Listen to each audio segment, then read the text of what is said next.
late last week, Brock Purdy signs a contract. How big a contract? A lot of people were saying it'd be crazy to give him anything more than $30 million, right?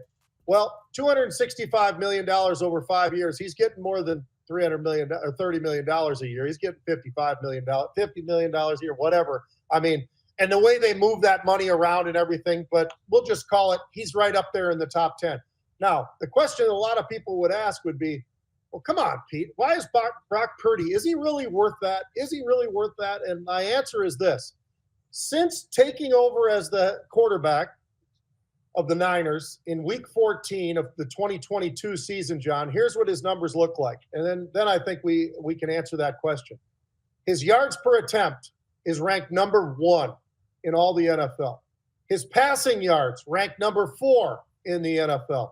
His touchdown passing is ranked number 7. The total QBR is number 4. So anybody who wants to continually tell me that this guy is not worthy of what he got. Oh, and by the way, he had a bit of a struggle last year. 2024 wasn't great for Brock. Well, let's see. He didn't have McCaffrey for a chunk of the season. He didn't have Ayuk for a chunk of the season. His offensive tackle, left tackle, most important part of the offensive line, Williams, he was hurt. Kittle was hurt significantly here and there. And then, of course, you got Deebo Samuel. Now, you've got all those guys gone, and yet you still put a team together that has, some pretty nice wins, got themselves into position, all the rest of it. I would say Brock Purdy is definitely worth the money that they paid him. But a lot of people will still argue it. What do you think about this, John? I mean, he's Mr. Irrelevant, right? That's who he is. Well, let me throw out some of the monetary figures here, Pete, because they're extraordinary. $265 million. That is, yeah. Over 5 years. That's a number. 181 million guaranteed. Mm-hmm. So let's put up Jared Goff against it. Cal, quarterback. Pete and I knew this guy.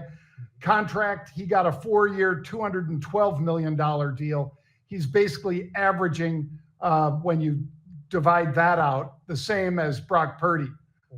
Then you take a look at Tua, a guy that you don't know if he's going to even be able to play much longer, Pete. Oh. And he has $93 million fully guaranteed, and this could be his last year. I hope not. He's an exciting quarterback. I love to watch him, but he's had so many concussions that, being realistic, not being nihilistic, Pete, I'd say this is a little bit of a risk with this guy. Then you've got Jordan Love, the Packers. So after he had the good year, I'll say, not great, good year, he got 4 years, $220 million. He's making more than Purdy, and he hasn't brought him to a Super Bowl. Purdy has. Joe Burrow, I'll just end with this one, Pete. 5 years, $275 million, $55 million, and that is one of the best quarterbacks. If he didn't have the injuries, Pete, he would be, hands down, the best quarterback in pro football, in my opinion. Yep. That's great. Love it. I think you're right. And you know what? I don't understand if you want to use the word hate, I don't know if it's hate or not, but I don't understand the people that are just so against the fact that Purdy's worth that or not. I mean, I think those numbers alone kind of show it all. So I don't know where the arguments can still come from. All right. Well, now we got to talk about Bill Belichick, John. I think that there's a lot of things about Bill Belichick that are hitting the news, and most of them point towards, well, his girlfriend, who is, let's be honest, she's very young relative to where he is, but it all focuses on his girlfriend. That's not my focus. My focus is on this. Is he focused as a coach? Well, what was the first hire that he made? He hired a general manager. He didn't go out and get a D coordinator or offense coordinator. He went out and got a general manager because he understands football at the NFL level. And let's be honest, the NCAA football is now at the NFL level, right? I mean, you've got free agency, you've got the portal, you've got money, you've got the NIL. So it really is professional football in a lot of ways. He hires a general manager. That's the first thing he did. He's gone into the portal, John, and absolutely ripped it up and found the guys. He's lost a lot of people to the portal. Sometimes guys just want to leave because they want to get on the field, so they're going to go somewhere else where they can. So I don't really worry about the guys that they lost. I don't worry at all. I'm more concerned about what's going on and who's coming in. Well, they're killing it inside the portal. They are getting the 2s and 3 stars and, some 4 stars here and there. They're number 9 out of 10 right now. They're number 9 in the portal in terms of the ranking of what they've been able to accomplish. So they're doing a lot of things right there as well, John. And the last thing I'll say is this. A year ago, they had an NIL that they had raised $4 million. Right now, Bill Belichick's got that number up north of $20 million.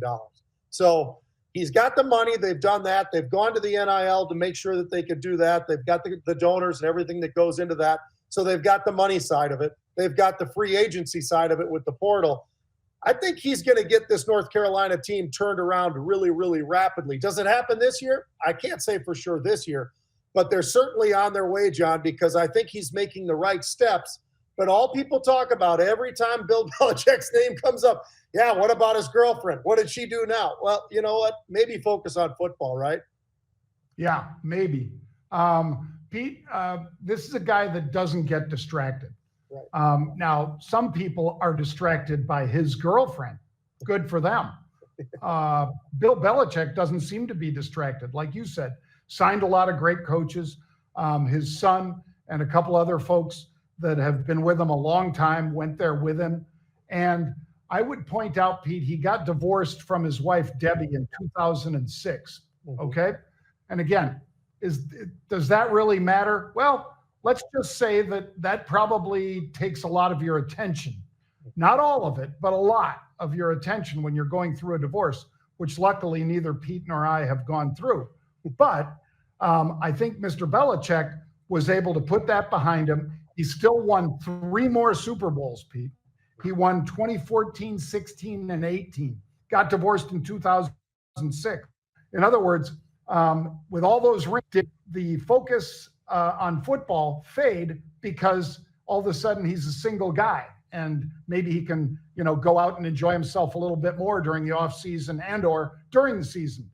Didn't seem to bother him then. I don't know why it would bother him now, Pete. So anybody betting against this guy, those people, like you said, Pete, that are saying he might not even be there for the first game. He's so distracted with Jordan. Not really. I don't think so. Does he really like her? Seems to really like her, but I don't think he's going to be that distracted, Pete. I don't think so either. This has been something that's been going on for a while now anyway. And so it's interesting. And it's great fodder, right? Everybody likes to talk about it because of his age and her age and all the rest of it. But the reality is he's a heck of a football coach. He knows a heck of a lot about what he's doing. And how he's put the pieces together shows me, John, that he is focused. I don't know if it's laser focused, but it's maybe pretty close to laser focused for sure.